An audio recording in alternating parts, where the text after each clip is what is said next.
So your friends. I mean, you in the piece you mentioned about 10 to 12 of you that were sort of That at the that core. night in that particular group of people, it could be many more. It could because there would be some musicians that would come, or there would be some kind of a reading, and then friends would bring their friends and their girlfriends and so forth. But generally, it was just a regular evening. We would be sitting around that table and talk about literature and get drunk on the kind of wine that if I were to taste it again, or if I gave it to you, yeah, people cannot drink that. Yes, people can. Well, but it burns a hole in this floor. If you, well, so what's your point?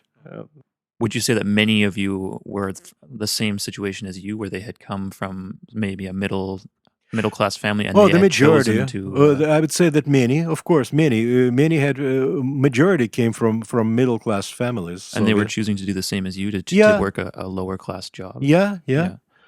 Yeah, because they just chose to be interested in writing and to live life in an interesting way rather than fall into the routine of quote unquote Soviet life.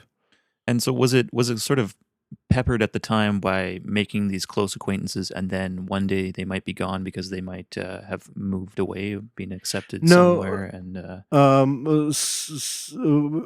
some people would make a transition, but very infrequently into like the mainstream literature.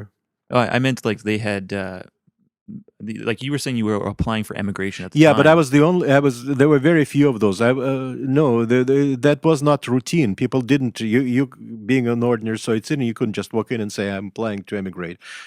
You could emigrate if you were a Jew, for Okay. instance. Oh, I see. I see. Only that was the only category of Soviet people that were allowed to immigrate because every Jews supposedly had relatives in Israel, which is not the case, of course. But that was the agreement the Soviet Union had with Israel and with the United States. So you That's applied to I applied to immigrate, and you also could apply to immigrate, if, of course, if your spouse was a foreigner or so forth.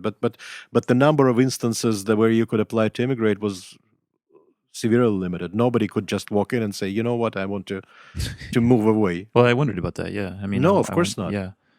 No, So, you could only do that if you were a Jew. hmm. And so, what made you decide that you wanted to take advantage of that? You just needed to get out. I wanted to get out, Yeah. and lots of people wanted to get out, and that's why lots of people wanted to attach themselves. There was just there.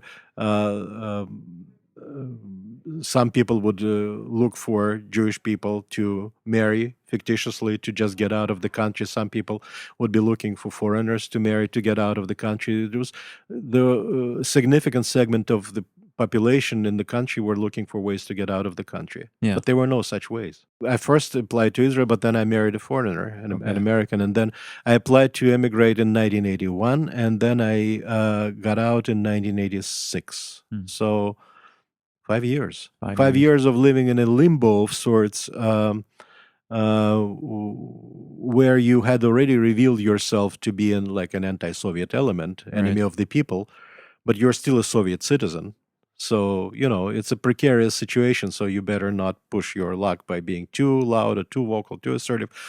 But, I particularly didn't care. And it was not being in Club 81. I didn't view it as a political thing. It was just like living in a parallel life, in a free life, and in an unfree society.